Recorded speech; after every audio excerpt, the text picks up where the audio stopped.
श्रीमद् भगवद गीता के अध्याय 2 का आज हम समझेंगे श्लोक नंबर 12, वो भी हिंदी अनुवाद और तात्पर्य सहित। ना त्वेवाहं जातु नासं ना त्वं नेमे जनाधिपा ना चैव न भविष्यामा सर्वे वै मता परम। अब हम समझेंगे इस श्लोक के एक एक शब्द का हिंदी अर्थ। ना मतलब नहीं, तू मतलब लेकिन, एव मतलब निश्चय ही, अहम मतलब मैं, जातु किसी काल में, ना मतलब नहीं, आसम था, ना मतलब नहीं, त्वम मतलब तुम, ना नहीं, इमे ये सब, जन अधिपा राजागण, ना मतलब कभी नहीं, च मतलब भी, एव मतलब निश्चय ही, ना मन नहीं, भविष्यामः रहेंगे, सर्वे वयम हम सब, अतः परम इससे आगे। हिंदी अनुवाद। ऐसा कभी नहीं हुआ कि मैं ना रहा हूँ या तुम ना रहे हो अथवा ये समस्त राजा ना रहे हों, और ना ऐसा है कि भविष्य में हम लोग नहीं रहेंगे। तात्पर्य। वेदों में, कठोपनिषद में तथा श्वेताश्वतर उपनिषद में भी कहा गया है कि जो श्री भगवान असंख्य जीवों के कर्म तथा कर्म फल के अनुसार उनकी अपनी अपनी परिस्थितियों में पालक हैं, वही भगवान अंश रूप में हर जीव के हृदय में वास कर रहा है।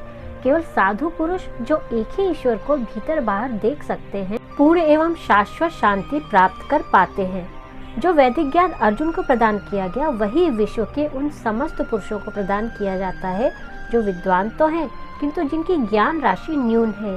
भगवान यह स्पष्ट कहते हैं कि वे स्वयं अर्जुन तथा युद्ध भूमि में एकत्र सारे राजा शाश्वत प्राणी हैं, और इन जीवों की बद्ध तथा मुक्त अवस्थाओं में भगवान ही एकमात्र उनका पालक हैं।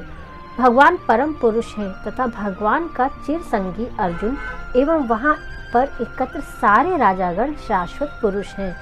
ऐसा नहीं है कि ये भूतकाल में प्राणियों के रूप में अलग अलग उपस्थित नहीं थे, और ऐसा भी नहीं है कि ये शाश्वत पुरुष नहीं बने रहेंगे। उनकी सत्ता भूतकाल में थी और भविष्य में भी निर्बाध रूप से बनी रहेगी। अतः किसी के लिए शोक करने की कोई बात नहीं है। यह मायावादी सिद्धांत की मुक्ति के बाद आत्मा माया के आवरण से पृथक होकर निराकार ब्रह्म में लीन हो जाएगा और अपनी सत्ता खो देगा। यहाँ पर परम अधिकारी भगवान कृष्ण द्वारा पुष्ट नहीं हो पाता, न ही इस सिद्धांत का समर्थन हो पाता है कि बद्ध अवस्था में ही हम सत्ता का चिंतन करते हैं। यहाँ पर कृष्ण स्पष्टतः कहते हैं कि भगवान तथा अन्यों की सत्ता भविष्य में भी अक्षुण्ण रहेगी, जिसकी पुष्टि उपनिषदों द्वारा भी होती है। कृष्ण का यह कथन प्रामाणिक है क्योंकि कृष्ण मायावश्य नहीं है। यदि सत्ता तथ्य न होती तो फिर कृष्ण इतना बल क्यों देते, और वह भी भविष्य के लिए। मायावादी यह तर्क कर सकते हैं कि कृष्ण द्वारा कथित सत्ता आध्यात्मिक न होकर भौतिक है।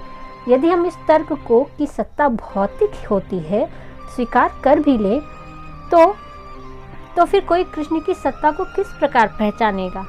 कृष्ण भूतकाल में भी अपनी सत्ता की पुष्टि करते हैं और भविष्य में भी अपनी सत्ता की पुष्टि करते हैं। उन्होंने अपनी सत्ता की पुष्टि कई प्रकार से की है और निराकार ब्रह्म उनके अधीन घोषित किया जा चुका है। कृष्ण सदा सर्वदा अपनी सत्ता बनाए रहे हैं।